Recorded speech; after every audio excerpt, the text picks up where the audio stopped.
The reasonable doubt shuddered as it dropped out of jump space. Captain Elena Vasquez gripped her chair and waited for the nausea to pass. It always felt like being turned inside out and then put back together slightly wrong. "Jump complete," announced Lieutenant Park from navigation. "But Captain, we're not where we're supposed to be." Elena frowned. "Define not where we're supposed to be. We aimed for Proxima Centauri. We're somewhere else, somewhere very else." Before Elena could respond, the ship's sensors went crazy. Chief Engineer Marcus Chen looked up from his console, eyes wide. "Captain, there's something out there. Something big." The view screen activated automatically. A ship appeared in front of them. Calling it a ship was like calling the ocean a puddle. It stretched across space like a floating city, all smooth curves and glowing sections that pulsed with soft blue light. "Well," Elena said slowly. "That's new." A voice suddenly filled the bridge. It spoke perfect English, though something about it sounded artificial. "Unknown vessel, you have entered sovereign alignment territory. This is your first and only warning. Identify yourself immediately." Elena glanced at her communications officer, who shrugged helplessly. She pressed the transmit button. "This is Captain Elena Vasquez of the Earth vessel Reasonable Doubt. We're explorers from the planet Earth. We didn't mean to intrude. Our navigation system had a bit of a hiccup." There was a long pause. Then the voice returned, sounding confused. "Earth, we have no record of Earth in our database. Please stand by for boarding and inspection." "Boarding?" Marcus muttered. They could at least ask nicely. A beam of light shot from the massive ship and wrapped around the Reasonable Doubt. Elena felt the artificial gravity shift as they were pulled toward the alien vessel. Within minutes, they were inside a hangar bay that could have held 20 ships their size. The airlock chimed. Elena straightened her uniform and nodded to her security officer. "Let's go meet our new friends. Try not to shoot anyone unless they shoot first." The airlock opened to reveal 3 aliens.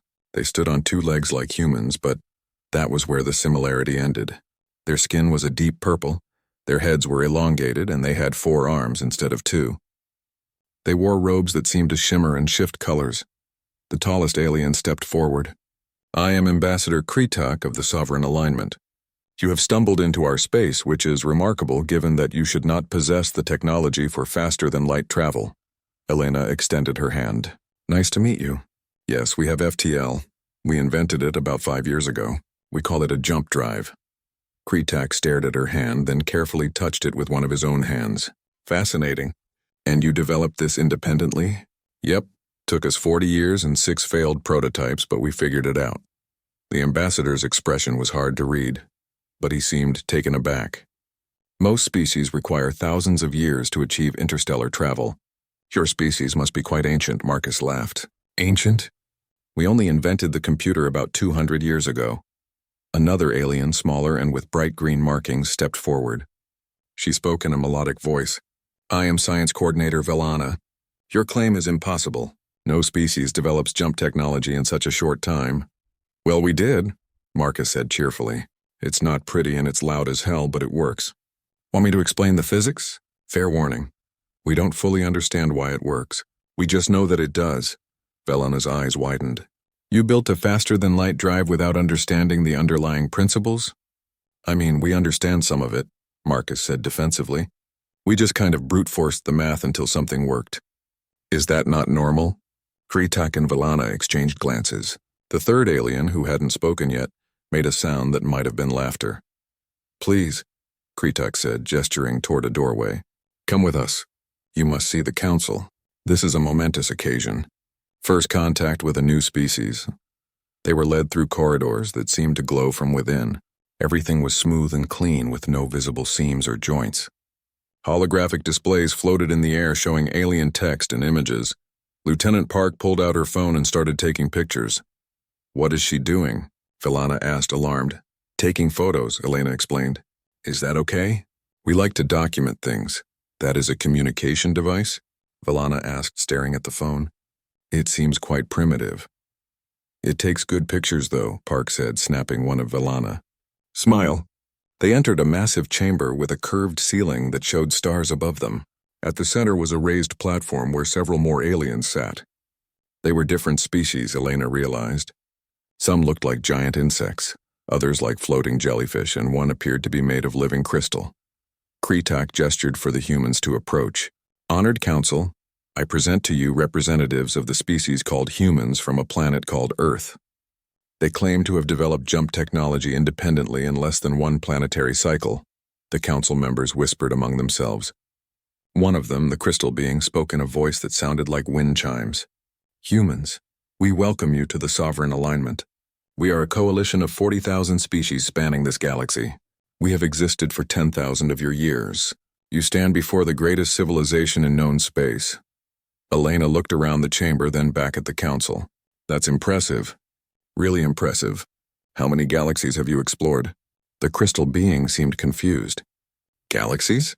We have explored this galaxy extensively. Just the one? Elena asked. Have you tried going to other galaxies? There was an awkward silence. The distances are too vast, Kretok said carefully. Huh, Marcus said, studying the ceiling. Have you considered a relay system? Jump to a point, build a station, then jump from there? It would take time, but it's possible. Velana's mouth opened and closed. You have considered intergalactic travel? Well, yeah, Marcus said. Haven't done it yet, but we've got some ideas. Another long silence filled the chamber. Finally, the crystal being spoke again, its voice less certain than before. You are not amazed by our civilization? Elena considered this. I mean, we're impressed. The ship design is really elegant, and the way you've integrated different species is fantastic. We're definitely taking notes. But amazed? We kind of always assumed there were other civilizations out there. It would be weird if we were alone, right? Park nodded, still taking pictures. Your architecture is gorgeous, by the way. Very organic. Our stuff is usually more boxy. The council members looked at each other. Kretok's expression was unreadable. Perhaps, he said slowly, you would like to see more of our civilization, to truly understand what you have discovered. Elena smiled. That would be great. We'd love a tour. Fair warning, though, we ask a lot of questions. So we are learning, Kretok said quietly. As they left the chamber, Elena heard one council member whisper to another. They are not afraid. They are not even surprised. No, the other replied. They are not. What kind of species reacts to first contact with curiosity instead of wonder? Elena smiled to herself. She had a feeling this was going to be an interesting trip. The capital world of Jatharon hung in space like a jewel. Its surface glowed with billions of lights, and massive structures reached up from the ground into orbit, connected by streams of ships moving like blood through veins. Dr. Sarah Chen pressed her face against the shuttle window as they descended. She was a botanist who had been added to the delegation at the last minute, and she still couldn't believe she was here. It's beautiful, she breathed. It is the crown achievement of our civilization, Kretok said proudly from across the shuttle. 10,000 years of art, science, and culture made physical. Marcus squinted at the approaching cityscape. How do you handle the heat management? That many buildings and people must generate massive amounts of thermal energy. Kretok blinked. We have thermal regulation systems. Right, but where does the heat go? Space is an insulator, not a coolant. Do you radiate it? Dump it into another dimension? I do not know the technical details. Huh. We should talk to your engineers. Their first stop was the Grand Archive. They entered a dome that seemed to be made of pure light. Holographic displays floated everywhere, showing text and images in thousands of languages. Here we store all knowledge of all species in the alignment, Velana explained. Every book, every discovery, every piece of art. It is the greatest library in the galaxy. Lieutenant Park raised her hand. Does it have a search function? Of course. How's the interface? Can you cross-reference between different species knowledge bases? Velana hesitated. It requires training to use effectively. So the UI needs work, Park said, making notes on her tablet. Have you considered implementing an AI assistant? Something with natural language processing? We have archivists to help locate information. Right, but that's not scalable. What if everyone wants to access something at once? Sarah wandered away from the group, fascinated by a holographic display of alien plants. She found herself next to one of the archivists, a floating creature that looked like a manta ray made of light. These are beautiful, she said, pointing at the plants. Are these all still living species? The archivist's voice was soft and ethereal. Most are. Some have gone extinct. That's sad. Have you considered seed banks? Genetic preservation? We do that on Earth for endangered species. Some species maintain such records. Some, Sarah frowned. Not all. You have the knowledge of 40,000 species here, but you're not systematically preserving biodiversity. The archivist dimmed slightly. We preserve the knowledge of life. Knowledge isn't the same as life, Sarah said gently. You can't replant knowledge. Next, they were taken to the spires of eternity, massive towers that floated above the city without any visible support. Anti-gravity technology, Kretak explained, perfected over 5,000 years. Marcus walked around one of the anchor points, scanning it with a handheld device. This is fascinating. The gravity manipulation is incredibly precise. What's your power source?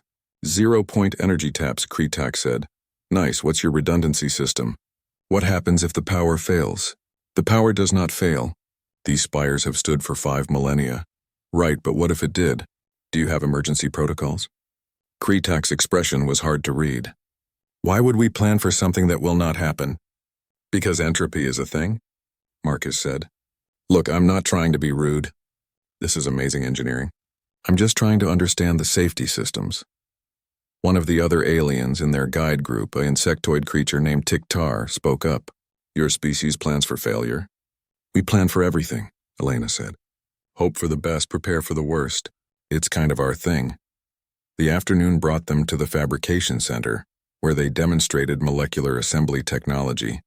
A machine no bigger than a refrigerator constructed a complex device from raw materials in seconds.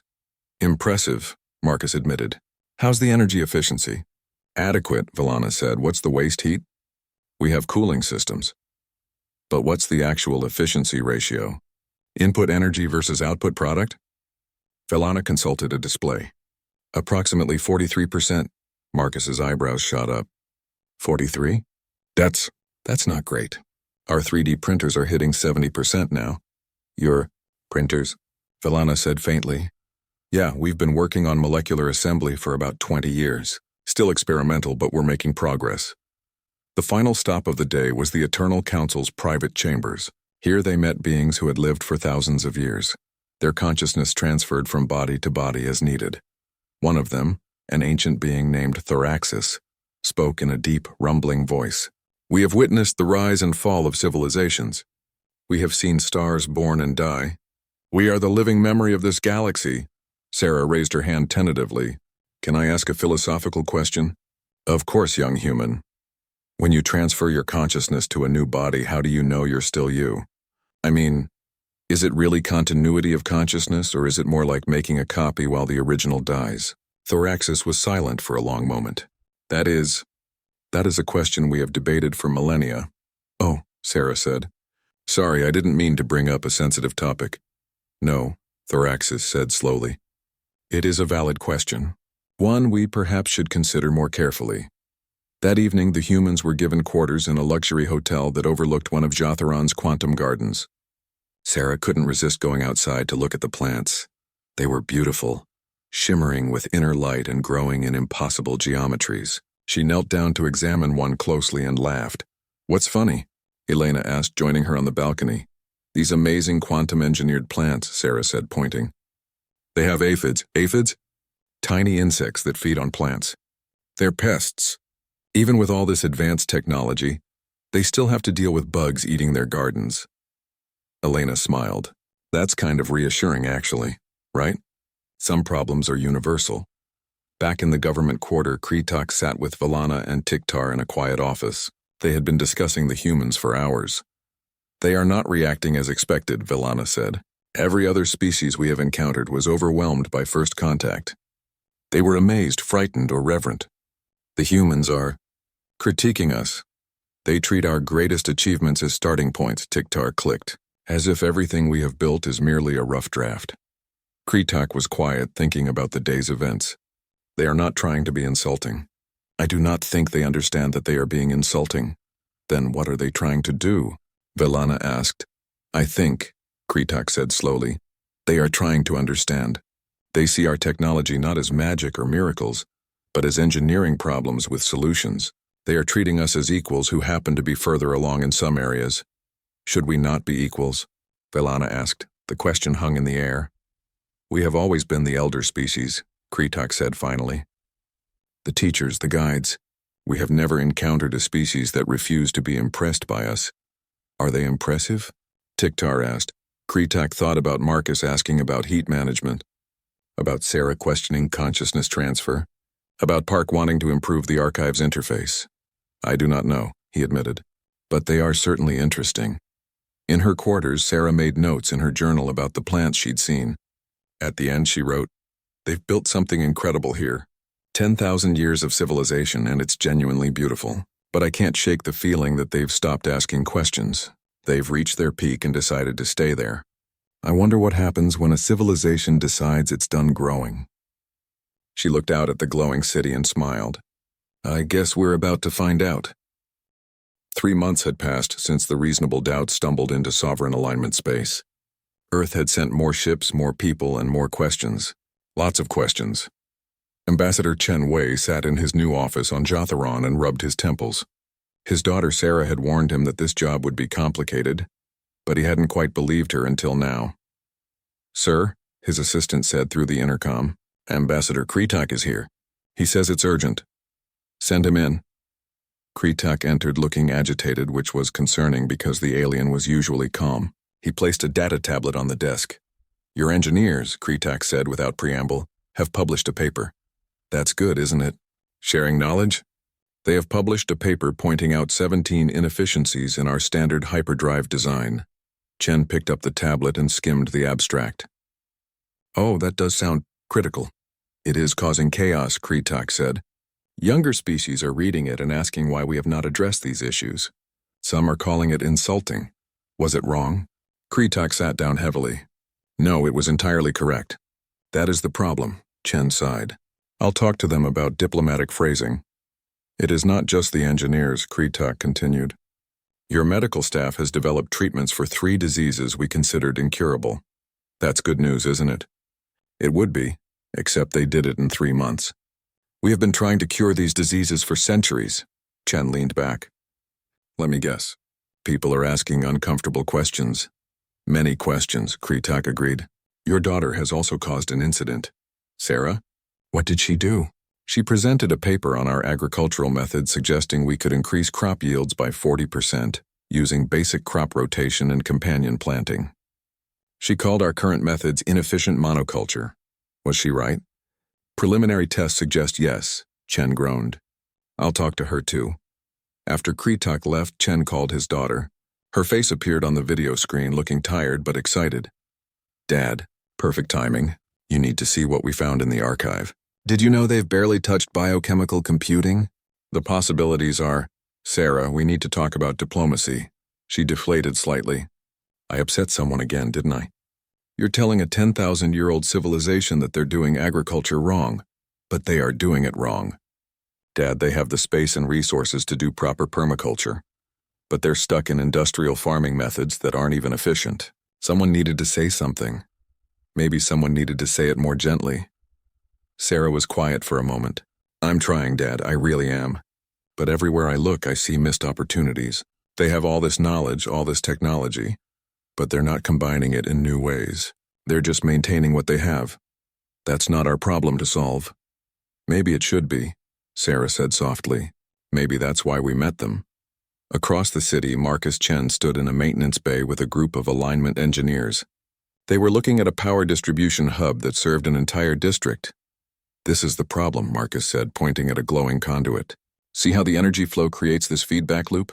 It's wasting about 15% of your total output." One of the engineers, a crystalline being named Zareth, made a grinding sound. "We have always done it this way." "Right, but has anyone asked why?" Another engineer spoke up, a young creature that looked like a dolphin with hands. "I have wondered about the feedback loop. My supervisor said it was necessary for system stability." "It's not," Marcus said. "Look, I can show you the math. You could reroute 3 connections and eliminate the waste entirely." Zareth's crystals glowed red. "You have been here 3 months. We have been maintaining these systems for 3,000 years. And I'm not saying you did it wrong," Marcus said quickly. "I'm saying you did it right for 3,000 years ago. Technology moves forward. There are better ways now." "Perhaps," the young engineer said hesitantly. "We could test a small modification?" Zareth turned and left without another word. Marcus sighed. "Did I mess that up?" The young engineer made a sound like laughter. No, you made him think. That is worse. Meanwhile, Captain Elena Vasquez was dealing with a diplomatic crisis of her own. A human mining company had set up operations in an asteroid belt that technically wasn't claimed by any government. Technically correct is not always diplomatically correct, the alignment's Minister of Territory said. Her name was Silvara, and she looked like an 8-foot-tall praying mantis. But you said the belt was unclaimed, Elena pointed out. It is unclaimed because it is sacred to the Ornath people. They do not claim territory because they believe space belongs to no one. They could have mentioned that. It is common knowledge. Common to you, Elena said. We're new here. We don't know all your cultural rules yet. Silvara's antenna twitched in what might have been frustration. This is precisely the problem. You arrive and begin changing things without understanding the context. We're not trying to change anything. We're just being ourselves. That is what concerns us, Silvara said quietly. That evening, a human restaurant opened in the entertainment district of Jatharon. It was a small place, nothing fancy, but it served real Earth food. The owner, a woman named Maria Rodriguez, had no idea what kind of impact she was about to make. The first customers were curious aliens who had heard about human cuisine. They tried tacos, pizza, and something Maria called comfort food meatloaf. Within a week, there was a line around the block every night. I don't understand, Maria said to Sarah, who had stopped by to try a taste of home. Why are they so excited about our food? They have molecular fabricators that can make anything. Sarah took a bite of rice and beans and smiled. That's exactly why. Everything here is perfect. Perfect taste, perfect texture, perfect nutrition. Your food is messy and unpredictable. It's made by hand. It's imperfect. You're saying my cooking is bad? I'm saying it's real. And I think they've forgotten what real feels like. In the council chambers, an emergency session was in progress. The topic was humanity, and the debate was getting heated. They are disrupting our society, one council member argued. In 3 months, they have questioned our technology, our medicine, our culture, and our agriculture. They are also solving problems, another countered. We have made more medical advances in 3 months than in the previous century. That should concern us, a third voice said. Why did we not make these advances ourselves? The chamber fell silent. Thoraxis, the ancient being they had met on the tour, finally spoke. I have lived for 6,000 years. I have seen many species join the alignment. All of them learned from us. None of them taught us. Until now. Humans are not superior to us, someone objected. No, Thoraxis agreed, but they are different. They see the galaxy with fresh eyes. They ask the questions we stopped asking millennia ago. Is that good or bad? Someone asked. I do not know, Thoraxis admitted, but it is certainly uncomfortable. In a quiet corner of a diplomatic reception, Kretak found Sarah looking at the city through a window. You seem troubled, he said. I'm worried we're causing problems, Sarah admitted. We're not trying to. We're just excited to be here, to learn from you. But everywhere we go, we seem to upset people. You are, Kretak said. But perhaps we needed to be upset. What do you mean? Kretak was quiet for a moment. When you first arrived, I expected you to be amazed by us. Every other species has been, but you were not amazed.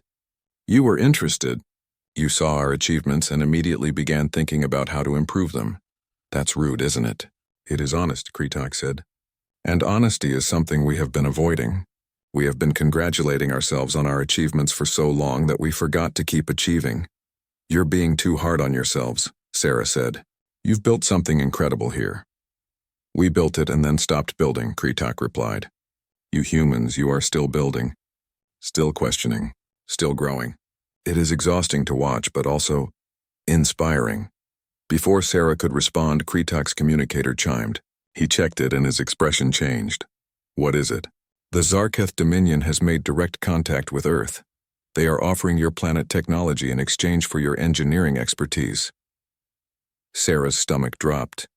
The Zarketh. They're your rivals, right? Yes, and they are not as patient or as peaceful as we are.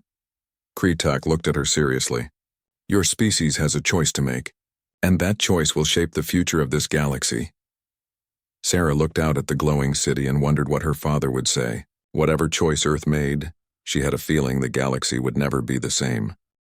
The message from the Zarketh Dominion arrived at Earth's United Government headquarters on a Tuesday morning. It was polite, professional, and extremely generous. Too generous, thought Director James Park as he read it for the third time. They're offering us advanced weapons technology, he said to his advisory board.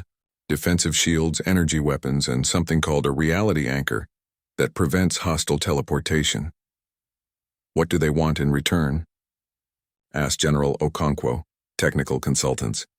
They want our engineers to review their systems and suggest improvements. Like we've been doing with the alignment. Exactly like that.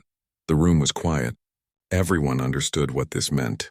The galaxy's two superpowers were competing for humanity's attention, and Earth was caught in the middle. We need to be very careful here, Park said. One wrong move and we could start a war.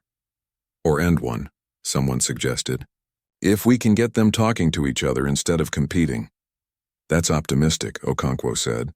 These civilizations have been rivals for thousands of years. What makes you think they'll listen to us?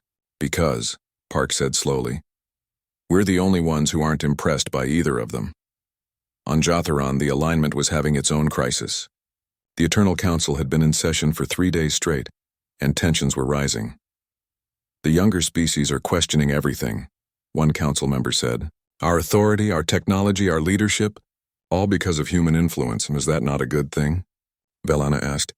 She had been invited to speak as someone who had spent significant time with humans. Progress requires questions. Progress also requires stability, another member countered.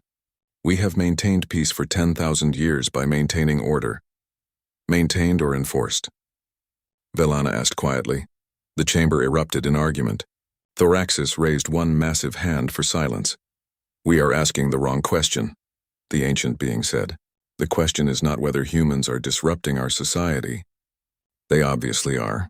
The question is why we are so easily disrupted. That brought another silence. What do you mean? Someone asked. If our civilization is truly as strong as we believe, why does the presence of one new species threaten it? If our technology is truly superior, why are their suggestions so effective? If our culture is truly stable, why is it shaking? No one had an answer. Thoraxis continued. I have lived for 6,000 years. I have seen the alignment grow from a partnership of 12 species to an empire of 40,000. And I have watched over the last 3 millennia as we slowly stopped growing. We expanded our territory, yes. We added new species, yes. But when did we last have a truly new idea? We have research programs, someone protested. Research programs that refine existing technology, Thoraxis said. When did we last revolutionize something? When did we last fundamentally change how we think about a problem? You are saying we have become stagnant, Velana said. I am saying we have become comfortable. And humans are making us uncomfortable. Meanwhile, Marcus Chen was in a laboratory with a group of young scientists from various species. They were working on the hyperdrive efficiency problem, and the atmosphere was electric with excitement. If we reroute the power flow through a secondary manifold, the dolphin-like engineer suggested, we could reduce the energy loss by 8%. What about using a cascading buffer system? Asked a small insect-like scientist. My species uses something similar for data processing. That could work, Marcus said, sketching on a holographic display. Has anyone tried combining those approaches? No, Zareth said. The crystalline engineer had returned after a week of absence. Because we do not usually combine technologies from different species. Why not? Marcus asked. Because each species has its own methods, its own standards. But you're all part of the same civilization, Marcus said, confused. Why wouldn't you share methods? The group exchanged glances. Finally, the young dolphin engineer spoke. Because we have always kept our species' technologies separate. It maintains identity. It maintains silos, Marcus said. You have 40,000 species worth of knowledge and you're not cross-pollinating ideas. That's like having a massive toolbox and only using one tool. The human is right, Zareth said slowly. We have been thinking too small. A human graduate student named Alex Kim had uploaded his thesis to the alignment's public database. It was a comparative analysis of FTL technology across different species, with suggestions for hybrid approaches. He hadn't expected anyone to read it. He definitely hadn't expected it to go viral. Within a week, his thesis had been downloaded 3 million times. Scientists across the alignment were discussing it, debating it, and building on it. Some were angry, calling it arrogant. Others were excited, calling it revolutionary.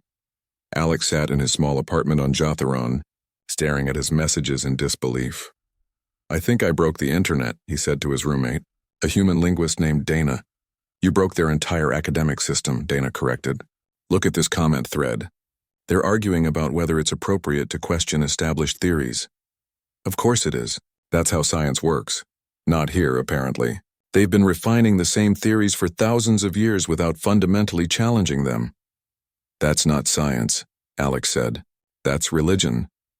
The comment would later be quoted in several academic papers as the moment when the philosophical divide became clear. Ambassador Chen Wei was having coffee with Kritak in a quiet cafe. It had become a regular meeting, a chance to talk away from the formal diplomatic channels. "The Zarketh have made Earth an offer," Chen said. "I know. What will you do?" "I don't know yet."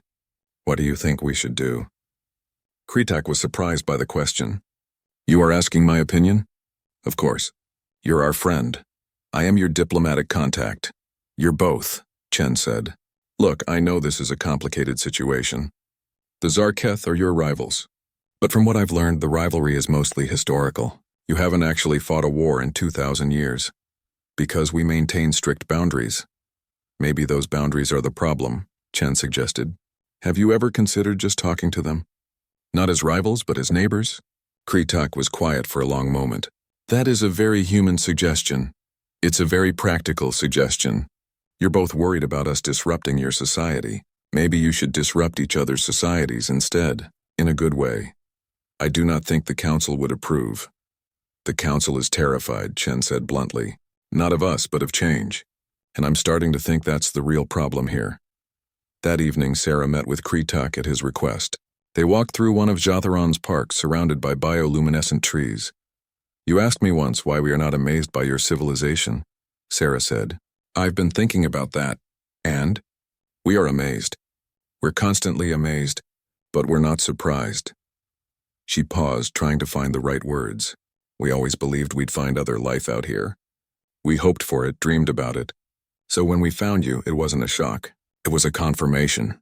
You expected us to exist, we expected someone to exist.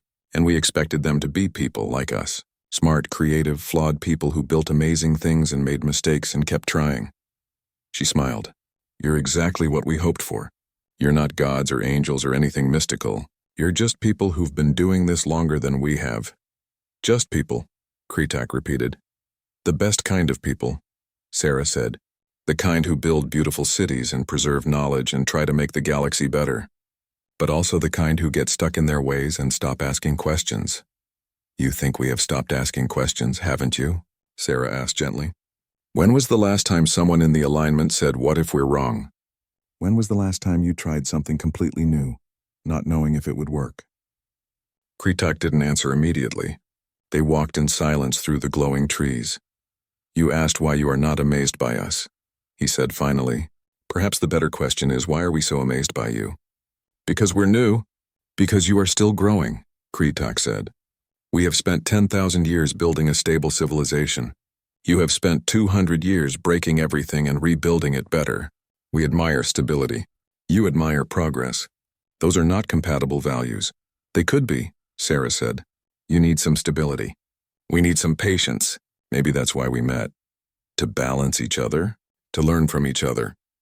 Kritak stopped walking and looked at her. "The council is frightened of you. We know, but I am not. I am excited and confused. And challenged." "I have not felt these things in a very long time," Sarah smiled. "Welcome to being human. Is it always this uncomfortable?" "Usually. But it's also usually worth it."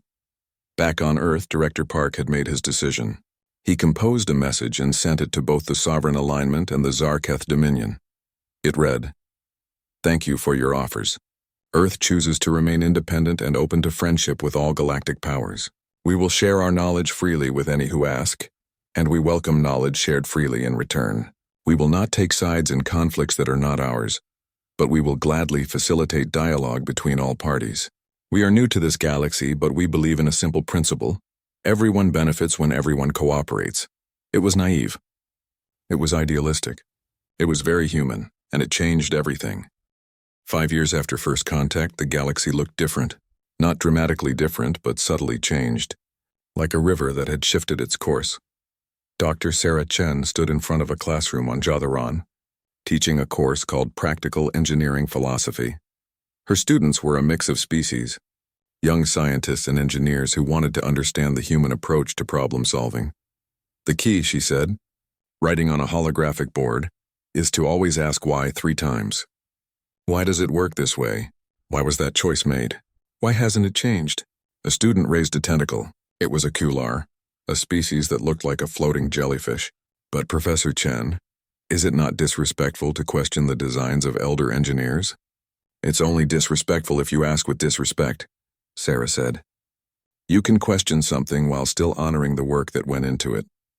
The engineers who built these systems were brilliant, but they were working with the knowledge and tools of their time. We have new knowledge and new tools. It's not an insult to them to try to improve their work. It's a tribute.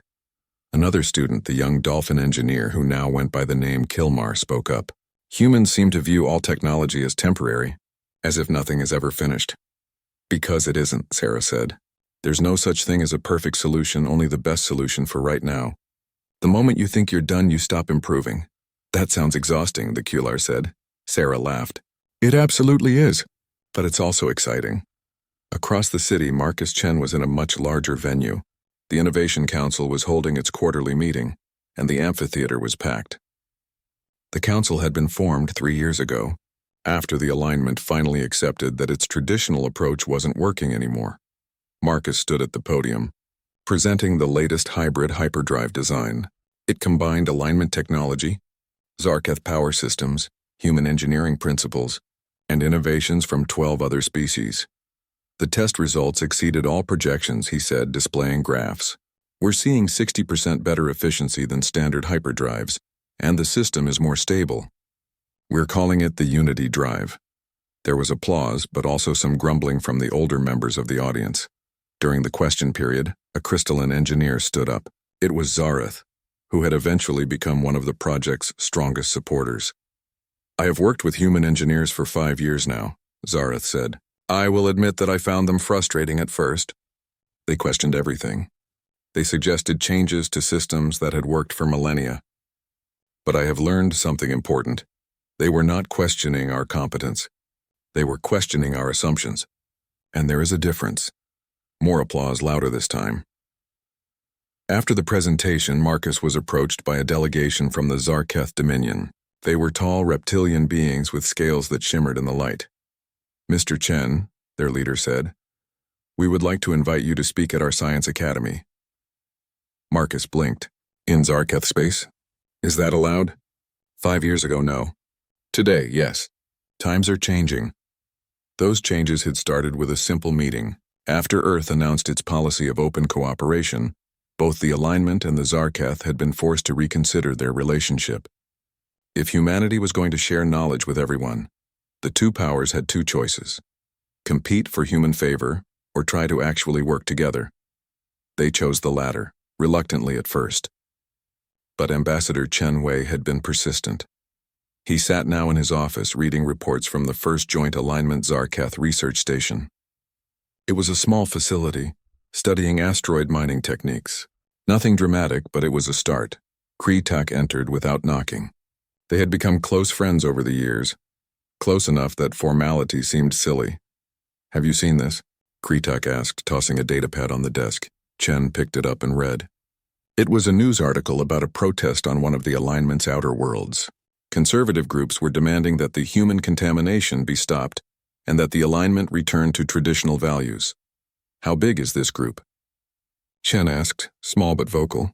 Perhaps 10% of the population supports them. That's not nothing. No. Kreetak agreed, sitting down. Change always creates resistance.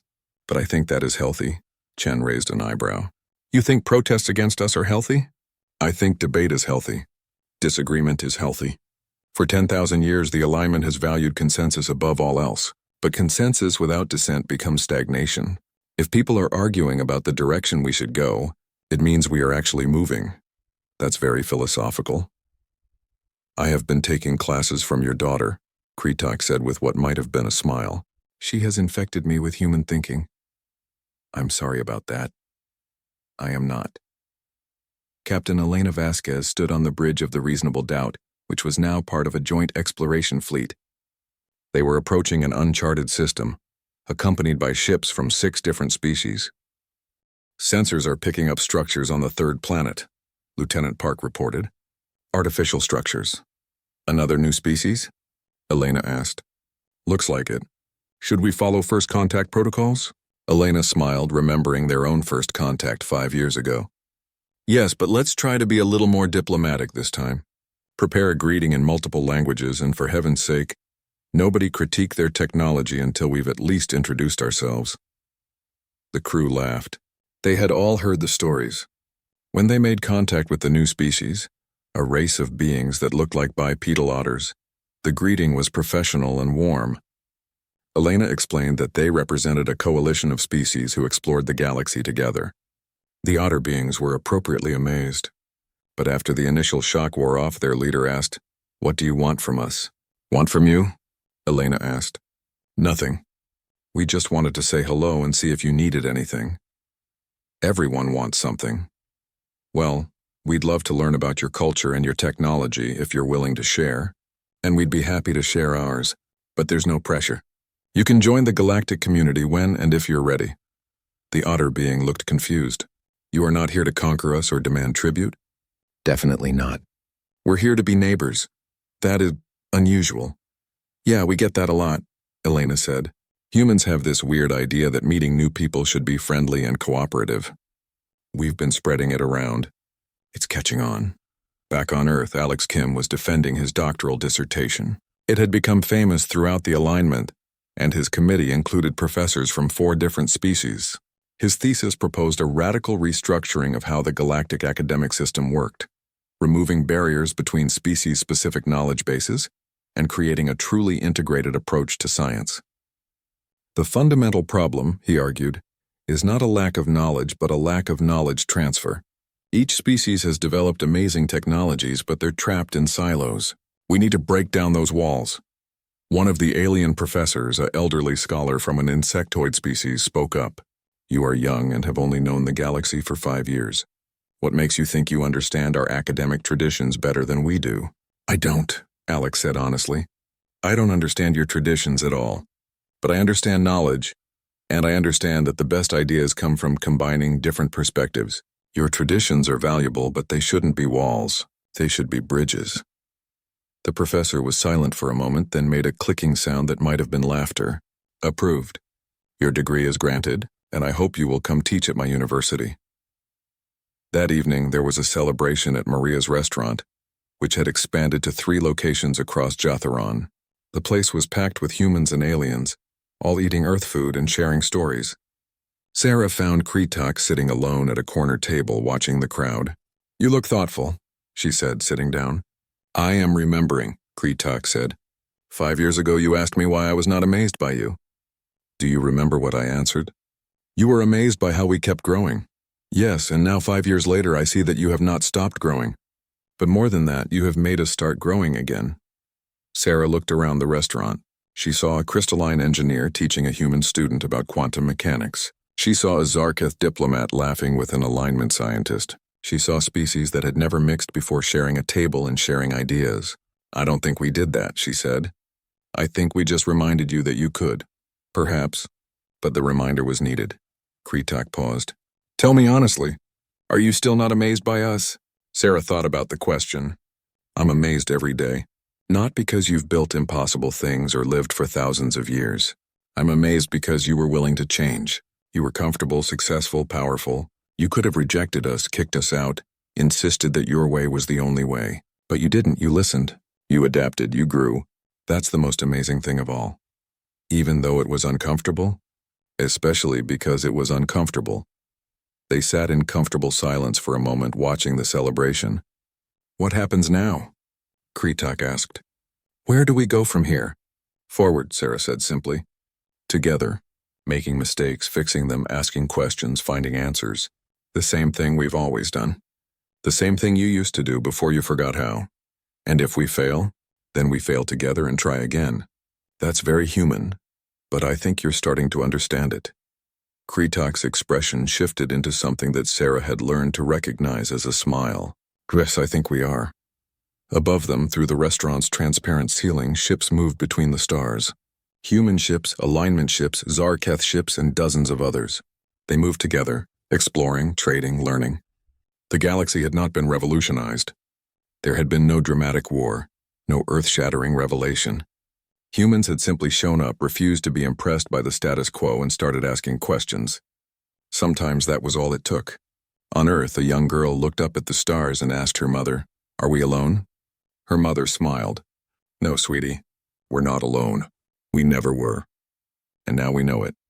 Are the aliens amazing? They're people. Smart, creative, flawed people who built incredible things. Just like us. That doesn't sound very exciting." "Trust me," her mother said, thinking about the reports she'd read from the Innovation Council. "It's more exciting than you can imagine. Because the amazing thing isn't what we found out there. It's what we're building together." The girl thought about this, then smiled. "Can I be an astronaut when I grow up?" "You can be anything you want." "I want to be the kind of astronaut who asks lots of questions," her mother laughed. "Then you'll fit right in." Somewhere in deep space, the reasonable doubt jumped to a new system, ready to ask more questions and make more friends. Behind them, the galaxy continued to change, one conversation at a time. It was messy. It was complicated. It was uncomfortable. It was perfect.